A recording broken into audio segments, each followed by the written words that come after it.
പ്രിയപ്പെട്ട കുട്ടികളെ, നമ്മൾ ഇന്ന് ഡിസ്കസ് ചെയ്യാൻ പോകുന്നത് സൊല്യൂഷൻസ് എന്ന് പറയുന്ന ചാപ്റ്ററിൻ്റെ ഫോക്കസ് ഏരിയയാണ്. അതിൽ തന്നെ മോസ്റ്റ് ഇമ്പോർട്ടൻ്റ് ആയിട്ടുള്ള കുറച്ച് കാര്യങ്ങളാണ് നമ്മൾ ഡിസ്കസ് ചെയ്യുന്നത്. ഓക്കെ, അപ്പോൾ ആദ്യമായിട്ട് ഈ ചാപ്റ്ററിൽ നിങ്ങൾ അറിഞ്ഞിരിക്കേണ്ടത് ഹെൻറീസ് ലോ ആണ്. ഹെൻറീസ് ലോ, അതായത് ഗ്യാസിൻ്റെ സൊല്യൂബിലിറ്റിയുമായിട്ട് ബന്ധപ്പെട്ടുള്ള ഒരു ലോ ആണ് ഹെൻറീസ് ലോ പറയുന്നത്. ഹെൻറീസ് ലോയുടെ സ്റ്റേറ്റ്മെൻറ്റ് എന്താണെന്ന് വെച്ച് കഴിഞ്ഞാൽ, the solubility of a gas in liquid is directly proportional to pressure of the gas എന്നാണ്. അതായത് നമ്മളിപ്പോൾ സോഡ പോലെയുള്ള അതിൻ്റെ ലിക്വിഡിൻ്റെ അകത്ത് നിങ്ങൾക്കറിയാം കാർബൺ ഡൈ ഓക്സൈഡ് എന്ന് പറയുന്ന ഗ്യാസ് നമ്മൾ ഫില്ല് ചെയ്തിട്ടുണ്ട് അല്ലേ. അപ്പോൾ ഈ കാർബൺ ഡൈ ഓക്സൈഡ് ഫില്ല് ചെയ്തിട്ടുള്ള അതിൻ്റെ അകത്ത് പ്രഷർ അപ്ലൈ ചെയ്തിട്ടാണ്. എത്രത്തോളം പ്രഷർ അപ്ലൈ ചെയ്യുന്നതോ അത്രത്തോളം അതിൻ്റെ സോലുബിലിറ്റി കൂടുതലായിരിക്കും. അതാണ് ഹെൻറീസ് ലോ പറയുന്നത്. എന്താണ്? At constant temperature the solubility of a gas in liquid is directly proportional to the pressure of the gas. അല്ലെങ്കിൽ വേറൊരു രീതിയിലും ഇത് പറയാറുണ്ട്, partial pressure of the gas in vapour phase is directly proportional to mole fraction. നിങ്ങൾ ഏതെങ്കിലും ഒന്നെങ്കിലും നിങ്ങൾ പഠിക്കുക. അതിൻ്റെ മാത്തമാറ്റിക്കൽ എക്സ്പ്രഷൻ എന്ന് പറയുന്നത് P is equal to K H into chi എന്ന് പറയുന്നതാണ് കേട്ടോ. ഓക്കെ, കൈ എന്ന് പറഞ്ഞാൽ മോൾ ഫ്രാക്ഷനാണ്. പിന്നെ എക്സാമിന് ചോദിക്കുന്നത് ഹെൻറീസ് ലോൻ്റെ ആപ്ലിക്കേഷനാണ്, ആപ്ലിക്കേഷൻ ഓഫ് ഹെൻറീസ് ലോ. അപ്പോൾ അതിൽ നമുക്ക് പറയാൻ പറ്റുന്ന ഒന്നാണ്, നമുക്കറിയാം സോഡ വാട്ടർ പ്രിപ്പയർ ചെയ്യുന്ന സമയത്ത് അല്ലെങ്കിൽ സോഫ്റ്റ് ഡ്രിങ്ക് പ്രിപ്പയർ ചെയ്യുന്ന സമയത്ത് അതിൻ്റെ ബോട്ടിൽ മാക്സിമം ഹൈ പ്രഷറിലാണ് സീൽ ചെയ്തിട്ടുണ്ടാവുക. അതുപോലെ തന്നെ സ്കൂബ ഡൈവേഴ്സിനെ എഫക്റ്റ് ചെയ്യുന്ന ബെൻഡ് എന്ന് പറയുന്ന സിറ്റുവേഷൻ, അതുപോലെ തന്നെയാണ് ഹൈ ആൾട്ടിറ്റ്യൂഡിൽ ജീവിക്കുന്ന ആളുകൾക്ക് ഉണ്ടാകുന്ന അനോക്സിയ എന്ന് പറയുന്ന സിറ്റുവേഷൻ. ഇതൊക്കെ ഹെൻറീസ് ലോൻ്റെ ആപ്ലിക്കേഷൻസ് ആണ്. ഓക്കെ, ഇനി അടുത്തത് പറയുന്നത് എന്താണെന്ന് വെച്ച് കഴിഞ്ഞാൽ, നമുക്കിതിൽ പഠിക്കാനുള്ള ഒരു കോൺസെപ്റ്റാണ് റോൾസ് ലോ എന്ന് പറഞ്ഞു കഴിഞ്ഞാൽ എന്താണ് റോൾസ് ലോ. റോൾസ് ലോ എന്ന് പറഞ്ഞു കഴിഞ്ഞാൽ എന്താണ്?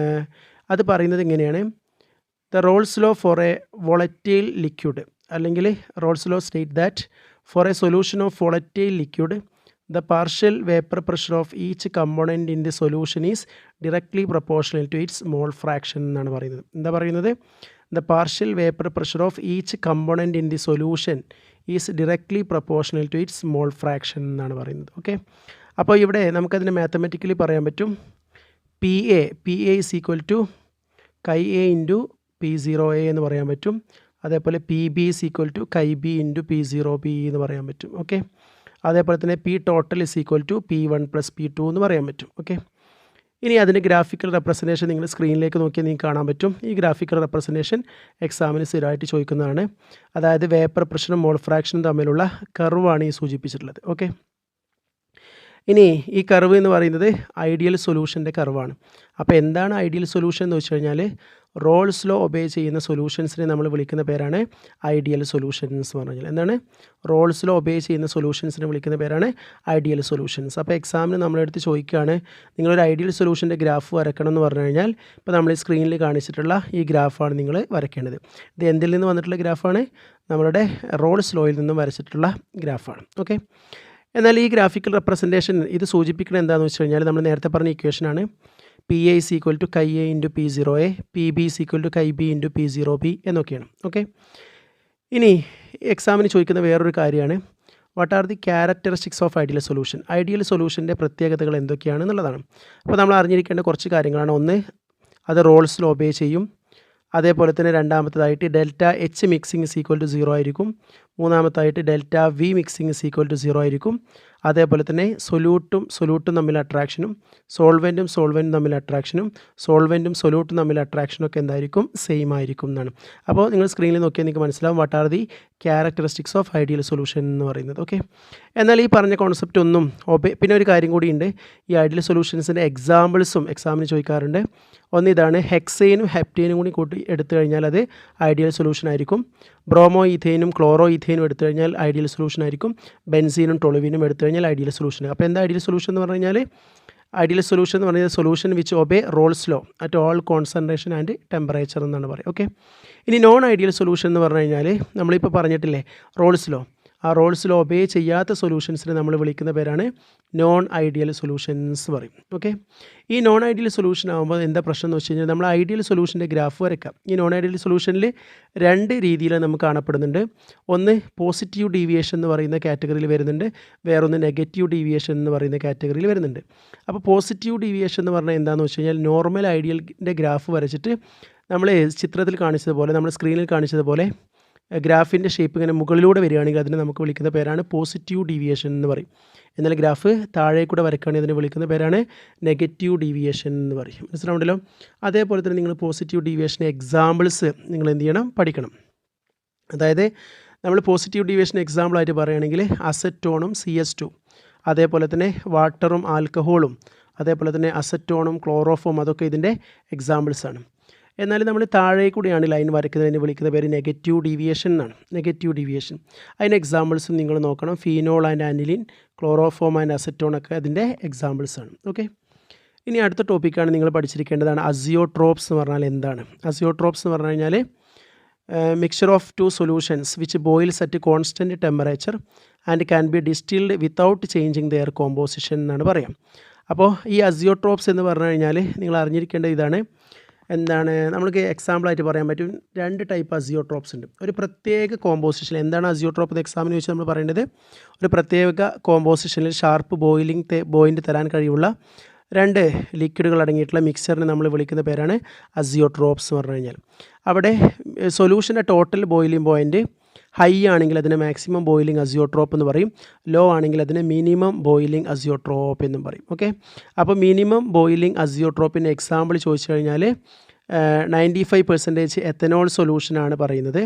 അതേപോലെ തന്നെ നമ്മുടെ 60% നൈട്രിക് ആസിഡും 32% വാട്ടറും ചേർന്നിട്ടുള്ള മിക്സറാണ് നമ്മൾ പറയുന്ന എന്താണ് മാക്സിമം ബോയിലിംഗ് അസിയോട്രോപ്പ് എന്ന് പറയുന്നതിന് എക്സാമ്പിളായിട്ട് പറയുന്നത്. അത് നിങ്ങൾ പഠിച്ചിരിക്കണം. ഓക്കെ, പിന്നെ അടുത്ത ടോപ്പിക്കാണ് എന്താണ് കൊല്ലീഗേറ്റീവ് പ്രോപ്പർട്ടീസ് എന്ന് പറയുന്നത്. സ്ഥിരമായിട്ട് ചോദിക്കുന്ന ക്വസ്റ്റ്യനാണ് what you mean by colligative properties. അതായത് നമ്മളൊരു സൊല്യൂഷൻ കൺസിഡർ ചെയ്യുമ്പോൾ ആ സൊല്യൂഷൻ്റെ അകത്തുള്ള സൊല്യൂട്ടിൻ്റെ എണ്ണത്തെ മാത്രം ഡിപ്പെൻഡ് ചെയ്യുന്ന പ്രോപ്പർട്ടീസിന് നമ്മൾ വിളിക്കുന്ന പേരാണ് കൊല്ലീഗേറ്റീവ് പ്രോപ്പർട്ടീസ് എന്ന് പറയും.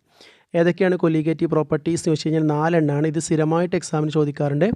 ഒന്ന് relative lowering of vapour pressure എന്ന് പറയും, വേറൊന്ന് എലവേഷൻ ഓഫ് ബോയിലിംഗ് പോയിൻ്റ് എന്ന് പറയും, വേറൊന്ന് ഡിപ്രഷൻ ഇൻ ഫ്രീസിംഗ് പോയിൻ്റ് എന്ന് പറയും, വേറൊന്ന് ഓസ്മോട്ടിക് പ്രഷർ എന്ന് പറയും. മനസ്സിലാവുണ്ടല്ലോ. അങ്ങനെ ഇനി അതിലൊന്നാമത്താണ് relative lowering of vapour pressure. എന്താണ് relative lowering of vapour pressure എന്ന് വെച്ച് കഴിഞ്ഞാൽ ഒരു നോൺ വോളറ്റിനെ പ്യുവർ സോൾവെൻറ്റിലേക്ക് ആഡ് ചെയ്ത് കഴിഞ്ഞാൽ ടോട്ടൽ സൊല്യൂഷൻ്റെ വേപ്പർ പ്രഷർ കുറയുക. ആ കുറയുന്നതിനെ നമ്മൾ വിളിക്കുന്ന പേരാണ്, എത്രത്തോളം കുറഞ്ഞു എന്ന് പറയുന്നതിനെ നമ്മൾ വിളിക്കുന്ന പേരാണ് relative lowering of vapour pressure എന്ന് പറയും. മനസ്സിലാവുണ്ടല്ലോ. അത് ഉപയോഗിച്ചുകൊണ്ട് നമ്മൾ എന്താണ് നമുക്ക് മോളിക്കുലാർ മാസ് കണ്ടെത്താൻ പറ്റും. ആ മോളിക്കുലാർ മാസ് കാണേണ്ട ഇക്വേഷനാണ് ഞാൻ സ്ക്രീനിൽ കാണിച്ചിട്ടുള്ളത്. ഓക്കെ, അത് ജസ്റ്റ് പഠിച്ചിരിക്കാം. ഇനി അടുത്തതാണ് എലവേഷൻ ഓഫ് ബോയിലിംഗ് പോയിൻറ്റ് എന്ന് പറയും. എലവേഷൻ ഓഫ് ബോയിലിംഗ് പോയിൻറ്റ് അതായത് നമ്മളൊരു സൊല്യൂട്ടിനെ പ്യുവർ സോൾവെൻറ്റിലേക്ക് ആഡ് ചെയ്ത് കഴിഞ്ഞാൽ ടോട്ടൽ സൊല്യൂഷൻ്റെ ബോയിലിംഗ് പോയിൻറ്റ് കൂടുക. അപ്പോൾ എത്രത്തോളം കൂടിയിട്ടുണ്ട് എന്ന് പറയുന്നതിനാണ് നമ്മൾ എലവേഷൻ ഓഫ് ബോയിലിംഗ് പോയിൻ്റ് എന്ന് പറയാം. എക്സാമ്പിളായിട്ട് വെള്ളത്തിലേക്ക് ഉപ്പിട്ട് കഴിഞ്ഞാൽ ഉപ്പ് വെള്ളത്തിൻ്റെ ബോയിലിംഗ് പോയിൻറ്റ് വെള്ളത്തേക്കാൾ കൂടുതലായിരിക്കും. അപ്പോൾ എത്രത്തോളം കൂടിയിട്ടുണ്ട് അതിനാണ് നമ്മൾ ΔTB എന്ന് വിളിക്കുക. അതിനാണ് നമ്മൾ എലവേഷൻ ഓഫ് ബോയിലിംഗ് പോയിൻ്റ് എന്ന് പറയാം. ആ എലവേഷൻ ഓഫ് ബോയിലിംഗ് പോയിൻ്റ് ഉപയോഗിച്ചിട്ട് നമുക്ക് എന്ത് കണ്ടെത്താൻ പറ്റും, മോളിക്കുലാർ മാസ് കണ്ടെത്താൻ പറ്റും. ആ മോളിക്കുലാർ മാസ് കണ്ടെത്തേണ്ട ഇക്വേഷനാണ് ഞാനിവിടെ തന്നിട്ടുള്ളത്. ഈ ഇക്വേഷനിൽ നിങ്ങൾക്കൊരു KB എന്ന് കാണാൻ പറ്റും. ആ KBയെ നമ്മൾ വിളിക്കുന്ന പേരാണ് മോളാൽ എലവേഷൻ കോൺസ്റ്റൻറ്റ് എന്ന് പറയും, അല്ലെങ്കിൽ നമ്മൾ എബുലിയോസ്കോപ്പിക് കോൺസ്റ്റൻറ്റ് എന്ന് പറയും. മനസ്സിലാവുണ്ടല്ലോ. ആ ഇക്വേഷൻ നമ്മൾ അറിഞ്ഞിരിക്കണം. പിന്നെ മൂന്നാമത്താണ് ഡിപ്രഷൻ ഓഫ് ഫ്രീസിംഗ് പോയിൻ്റ് എന്ന് പറയും. ഫ്രീസിംഗ് പോയിൻറ്റിലുണ്ടാകുന്ന കുറവ് മൂന്നാമത്തെ കൊല്ലീഗേറ്റീവ് പ്രോപ്പർട്ടിയാണ്. അതെന്താ പറയുന്നത് വെച്ച് കഴിഞ്ഞാൽ ഒരു പ്യുവർ സോൾവെൻറ്റിലേക്ക് വാട്ടർ പോലെയുള്ള സോൾവെൻറ്റിലേക്ക് ഉപ്പ് പോലെയുള്ള നോൺ വോളറ്റൈലായിട്ടുള്ള സൊല്യൂട്ട് ആഡ് ചെയ്ത് കഴിഞ്ഞാൽ ടോട്ടൽ ഉപ്പ് വെള്ളത്തിൻ്റെ ഫ്രീസിംഗ് പോയിൻറ്റ് കുറയും. എത്രത്തോളം കുറഞ്ഞു നമുക്കറിയാം, വെള്ളത്തിൻ്റെ 0 ഡിഗ്രിയാണ്. അപ്പോൾ ഉപ്പിടുമ്പോൾ എത്രത്തോളം കുറഞ്ഞിട്ടുണ്ട് ഫ്രീസിംഗ് പോയിൻറ്റ്, അതിനെ നമ്മൾ വിളിക്കുന്ന പേരാണ് ഡിപ്രഷൻ ഇൻ ഫ്രീസിംഗ് പോയിൻറ്റ് എന്ന് പറയും. ΔTF എന്ന് പറയും. അപ്പോൾ എലവേഷൻ ബോയിലിംഗ് പോയിൻറ്റ് എന്ന് പറഞ്ഞാൽ എന്താ, ബോയിലിംഗ് പോയിൻറ്റ് എത്രത്തോളം കൂടി എന്നുള്ളതാണ്. ഡിപ്രഷൻ ഫ്രീസിംഗ് പോയിൻറ്റ് എന്ന് പറഞ്ഞാൽ എന്താണ്, ഫ്രീസിംഗ് പോയിൻറ്റ് എത്രത്തോളം കുറഞ്ഞു എന്നുള്ളതാണ്. മനസ്സിലാവുണ്ടല്ലോ. പിന്നെ നമ്മൾ ഈ ഡിപ്രഷൻ ഫ്രീസിംഗ് പോയിൻറ്റ് കാണേണ്ട ഒരു ഇക്വേഷൻ ഉണ്ട്. നിങ്ങൾ സ്ക്രീനിലേക്ക് നോക്കിയിട്ട് ആ ഇക്വേഷൻ നിങ്ങൾ എന്ത് ചെയ്യണം, ബൈ ഹാർട്ട് ചെയ്യണം. ആ ഇക്വേഷനിൽ അതേപോലെ തന്നെ നിങ്ങൾ ഇക്വേഷൻ നോക്കുമ്പോൾ നിങ്ങൾക്ക് കാണാൻ പറ്റും KF എന്ന് പറയുന്നൊരു ടേം കാണാൻ പറ്റും അല്ലേ.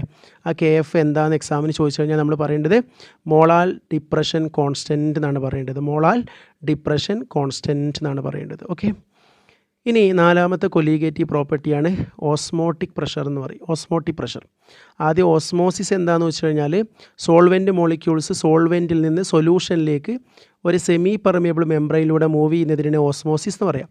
ഓസ്മോസിസിനെ തടയാൻ ആവശ്യമായിട്ടുള്ള മിനിമം എക്സ്റ്റേണൽ പ്രഷർ അതിനെ നമ്മൾ വിളിക്കുന്ന പേരാണ് അതായത് ഓസ്മോസിസിനെ തടയാൻ ആവശ്യമായിട്ടുള്ള എക്സ്റ്റേണൽ പ്രഷർ, അതിന് നമ്മൾ വിളിക്കുന്ന പേരാണ് ഓസ്മോട്ടിക് പ്രഷർ എന്ന് പറഞ്ഞു കഴിഞ്ഞാൽ. അപ്പോൾ എന്താണ് ഓസ്മോട്ടിക് പ്രഷർ എന്ന് വെച്ചാൽ നമ്മൾ എന്താ പറയുന്നത്?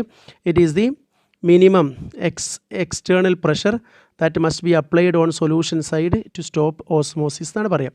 എന്നിട്ട് അത് ഉപയോഗിച്ചുകൊണ്ട് നമ്മൾ എങ്ങനെയാണ് മോളിക്കുലർ മാസ് കാണുക എന്ന് പറയുന്നൊരു ഇക്വേഷൻ ഉണ്ട്. അതായത് MB = WB × RT/πV എന്ന് പറയുന്ന ഇക്വേഷൻ. ആ ഇക്വേഷൻ വെച്ചിട്ടാണ് നമ്മൾ എന്ത് ചെയ്യേണ്ടത്? അതിൻ്റെ ഓസ്മോട്ടിക് പ്രഷർ എന്ന് പറയുന്ന കോൺസെപ്റ്റ് ഉപയോഗിച്ചുകൊണ്ട് നമ്മൾ മോളിക്കുലർ മാസ് കണ്ടെത്തേണ്ടത്. ഓക്കെ, പിന്നെ ഓസ്മോട്ടിക് പ്രഷർ നമ്മൾ അതിൻ്റെ ഈ ഓസ്മോസിസ് എന്ന് പറയുന്ന കോൺസെപ്റ്റ് ഉണ്ടല്ലോ, ആ കോൺസെപ്റ്റ് എന്ന് പറയുന്നതിൻ്റെ അപ്ലിക്കേഷൻസ് എന്തൊക്കെയാണ്? അല്ലെങ്കിൽ നമ്മളോട് ചോദിക്കാറുണ്ട്, ഓസ്മോസിസ് എന്ന് പറയുന്നത് എവിടെയൊക്കെയാണ് ഉപയോഗിക്കുന്നതെന്ന് പറയുകയാണ്. നിങ്ങൾക്ക് അറിയാലോ എന്താണ്, ഫ്രൂട്ട്സും വെജിറ്റബിൾസൊക്കെ വെള്ളത്തിലിട്ട് കഴിഞ്ഞാൽ എന്ത് ചെയ്യും? സ്വെല്ല് ചെയ്യും, വീർത്ത് വരും അല്ലേ? ഉപ്പിലിട്ട് കഴിഞ്ഞാൽ എന്ത് ചെയ്യും? ഷ്രിങ്ക് ചെയ്യും. അതൊക്കെ എന്താണ്? അതിൻ്റെ ആപ്ലിക്കേഷൻസാണ്. അതേപോലെ തന്നെ ഹൈ BP ഉള്ള ആളുകളെടുത്ത് കുറച്ച് ഉപ്പ് ഉപയോഗിച്ചാൽ മതി എന്ന് പറയും. എന്തുകൊണ്ട് എന്ന് ചോദിക്കാറുണ്ട്. അപ്പോൾ അതിൻ്റെ റീസൺ എന്താണെന്ന് വെച്ച് കഴിഞ്ഞാൽ കുറച്ച് ഉപ്പ് ഉപയോഗിച്ച് കഴിഞ്ഞാൽ ആ ഓസ്മോട്ടിക് പ്രഷർ കൂടുന്നതിനെ തടയാൻ പറ്റും എന്നുള്ളതാണ്. ഓക്കെ, പിന്നെ എന്താണ് നമ്മൾ പറയുന്നത് എന്താ വെച്ച് കഴിഞ്ഞാൽ, അപ്പോൾ ഓസ്മോസിസ് ഉപയോഗിച്ചുകൊണ്ട് എങ്ങനെയാണ് നമ്മൾ കണ്ടെത്താമെന്ന് പറഞ്ഞു. ഓസ്മോസിസിൻ്റെ ഇക്വേഷൻ നമ്മൾ പറഞ്ഞു. ഓക്കെ, ഇനി ഇതിൽ നിങ്ങൾ അറിഞ്ഞിരിക്കേണ്ട ഒരു കാര്യമാണ് എന്താണ് ഐസോടോണിക് സൊല്യൂഷൻ, അതേപോലെ hypertonic solution and hypotonic solution എന്ന് പറഞ്ഞു കഴിഞ്ഞാൽ. ഓക്കെ, അപ്പോൾ ഐസോടോണിക് എന്ന് പറഞ്ഞു കഴിഞ്ഞാൽ നമ്മൾ രണ്ട് സൊല്യൂഷൻസ് കമ്പയർ ചെയ്യുന്ന സമയത്ത് ആ സൊല്യൂഷൻസിൻ്റെ ഓസ്മോട്ടിക് പ്രഷർ സെയിം ആണെങ്കിൽ അതിനെ വിളിക്കുന്ന പേരാണ് ഐസോടോണിക് സൊല്യൂഷൻ എന്ന് പറയും. എന്നാൽ രണ്ട് സൊല്യൂഷൻസ് കമ്പയർ ചെയ്യുമ്പോൾ ഒരാൾക്ക് ഓസ്മോട്ടിക് പ്രഷർ കൂടുതലാണെങ്കിൽ ആ കൂടുതലുള്ള സൊല്യൂഷനെ നമ്മൾ വിളിക്കുന്ന പേരാണ് ഹൈപ്പർടോണിക് സൊല്യൂഷൻ എന്ന് പറയും.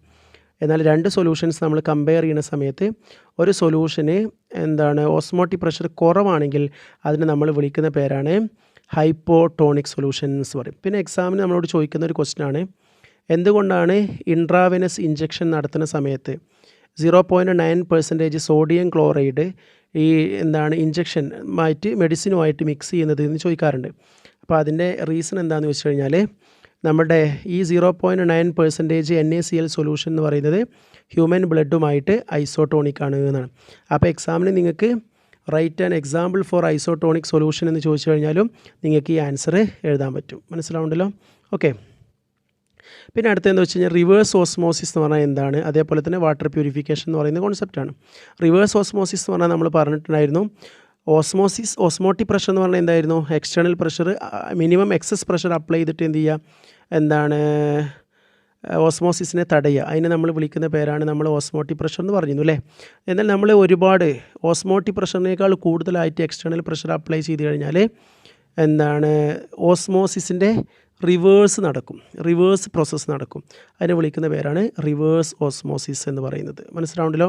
അപ്പോൾ ഈ റിവേഴ്സ് ഓസ്മോസിസ് എന്താണെന്ന് വെച്ചാൽ നമ്മൾ പറയേണ്ടത് എന്താണ്, നമ്മൾ high external pressure greater than osmotic pressure നമ്മൾ അപ്ലൈ ചെയ്ത് കഴിഞ്ഞാൽ ഓസ്മോസിസിൻ്റെ റിവേഴ്സ് ആയിട്ടുള്ള പ്രോസസ്സാണ് നടക്കുക. അപ്പോൾ നമ്മൾ നേരത്തെ പറഞ്ഞിരുന്നു സോൾവെൻറ്റിൽ നിന്ന് സൊല്യൂഷനിലേക്ക് മൂവ് ചെയ്യുന്നതാണ് ഓസ്മോസിസ് പറഞ്ഞിരുന്നു. അപ്പോൾ ഇനി സൊല്യൂഷനിൽ നിന്ന് തിരിച്ച് എന്ത് ചെയ്യുക, സോൾവെൻറ്റ് സെപ്പറേറ്റ് ചെയ്യപ്പെടുക. അതിനെ നമ്മൾ വിളിക്കുന്ന പേരാണ് റിവേഴ്സ് ഓസ്മോസിസ് എന്ന് പറയുന്നത്. മനസ്സിലാവുണ്ടല്ലോ? അപ്പോൾ നിങ്ങൾക്കറിയാം സോൾവെൻറ്റ് സെപ്പറേറ്റ് ചെയ്യപ്പെടുക എന്ന് പറയുമ്പോൾ വെള്ളം പോലെയുള്ളതാണ് സോൾവെൻറ്റ്, അത് സെപ്പറേറ്റ് ചെയ്യപ്പെടുന്നതാണ് ഉദ്ദേശിക്കുന്നത്. അപ്പോൾ മനസ്സിലാക്കേണ്ടത് എന്താണെന്ന് വെച്ച് കഴിഞ്ഞാൽ നമ്മുടെ കടൽ വെള്ളത്തിൽ നിന്ന് ഉപ്പുവെള്ളത്തെ ശുദ്ധീകരിക്കാൻ വേണ്ടി, ഉപ്പുവെള്ളത്തിൽ നിന്ന് നമ്മുടെ പച്ചവെള്ളത്തെ അല്ലെങ്കിൽ പ്യുവർ വാട്ടറിനെ ശുദ്ധീകരിക്കാൻ വേണ്ടിയിട്ട് വാട്ടർ പ്യൂരിഫിക്കേഷന് വേണ്ടിയിട്ട് നമ്മൾ ഉപയോഗിക്കുന്നതാണ് എന്തെന്ന് പറഞ്ഞു കഴിഞ്ഞാൽ റിവേഴ്സ് ഓസ്മോസിസ് എന്ന് പറയുന്ന കോൺസെപ്റ്റ്. മനസ്സിലാവുണ്ടല്ലോ? അപ്പോൾ ഇതിൽ നിങ്ങൾ സ്ഥിരമായിട്ട് എക്സാമിന് ചോദിക്കുന്ന ക്വസ്റ്റ്യൻസ് പറഞ്ഞു കഴിഞ്ഞാൽ ഒന്ന് ഞാൻ നേരത്തെ പറഞ്ഞിട്ടുള്ള നമ്മുടെ ഫസ്റ്റ് പറഞ്ഞിട്ടുള്ള ഹെൻറീസ് ലോയും അതിൻ്റെ ആപ്ലിക്കേഷനും, രണ്ടാമതായിട്ട് റോൾസ് ലോ എന്താണെന്നുള്ള കാര്യം പഠിക്കുക, അതേപോലെ ഐഡിയൽ സൊല്യൂഷൻ്റെ ഗ്രാഫും പഠിക്കുക, നോൺ ഐഡിയൽ സൊല്യൂഷൻ്റെ 2 ഗ്രാഫും പഠിക്കുക, അതുപോലെ അസിയോട്രോപ്സ് എന്താണെന്ന് പഠിക്കുക, അതേപോലെ തന്നെ നിങ്ങൾ കൊലീഗേറ്റീവ് പ്രോപ്പർട്ടീസ് എന്താണെന്നുള്ള ഡെഫിനിഷൻ പഠിക്കുക, ആ 4 കൊലീഗേറ്റീവ് പ്രോപ്പർട്ടീസ് ഏതൊക്കെയാണെന്ന് പഠിക്കുക അല്ലേ. ആ 4 കൊലീഗേറ്റീവ് പ്രോപ്പർട്ടീസ് ഏതൊക്കെയാണെന്ന് പഠിക്കുക. എന്നിട്ട് ആ കൊലീഗേറ്റീവ് പ്രോപ്പർട്ടീസ് ഉപയോഗിച്ചുകൊണ്ട് മോളിക്കുലർ മാസ് കണ്ടെത്താനുള്ള ഇക്വേഷൻസ് ജസ്റ്റ് ഒന്ന് നിങ്ങൾ ഓർത്ത് വയ്ക്കുക. അതേപോലെ തന്നെ ഓസ്മോസിസ് എന്ന് പറയുന്ന കോൺസെപ്റ്റ് എന്താണെന്ന് ജസ്റ്റ് അറിഞ്ഞിരിക്കുക, ഓസ്മോസിസിൻ്റെ ആപ്ലിക്കേഷൻസ് അറിഞ്ഞിരിക്കുക, ഐസോടോണിക്, ഹൈപ്പർടോണിക്, ഹൈപ്പോടോണിക് എന്ന് പറഞ്ഞാൽ എന്താണ് എന്ന് അറിഞ്ഞിരിക്കണം. അതേപോലെ തന്നെ നിങ്ങൾ അറിഞ്ഞിരിക്കേണ്ടത് എന്താണെന്ന് വെച്ച് കഴിഞ്ഞാൽ നമ്മുടെ ഇഞ്ചക്ഷൻ്റെ സമയത്ത് എന്തിനാണ് 0.9% സോഡിയം ക്ലോറൈഡ് സൊല്യൂഷൻ മെഡിസിനുമായിട്ട് മിക്സ് ചെയ്യുന്നതെന്ന് ചോദിക്കാറുണ്ട്. അതിന് പറഞ്ഞത് എന്തായിരുന്നു, ആ സൊല്യൂഷൻ ഐസോടോണിക് സൊല്യൂഷൻ ആണെന്ന് പറയുന്നുണ്ടല്ലേ ഹ്യൂമൻ ബ്ലഡുമായിട്ട്. അപ്പോൾ ഐസോടോണിക് സൊല്യൂഷൻ ആണെങ്കിൽ എന്താണ് ഈസി ആയിട്ട് നമുക്ക് എന്ത് ചെയ്യാൻ പറ്റും, ഇഞ്ചക്ഷൻ എടുക്കാൻ പറ്റും എന്നുള്ളതാണ്. ഓക്കെ, അതേപോലെ തന്നെ റിവേഴ്സ് ഓസ്മോസിസ് എന്താണെന്ന് പറഞ്ഞു. ഹൈ എക്സ്റ്റേണൽ പ്രഷർ അപ്ലൈ ചെയ്ത് കഴിഞ്ഞാൽ ഓസ്മോസിസിന് ഓപ്പോസിറ്റ് നടക്കുന്നതിന് നമ്മൾ വിളിക്കുന്ന പേരാണ് റിവേഴ്സ് ഓസ്മോസിസ് എന്ന് പറയും.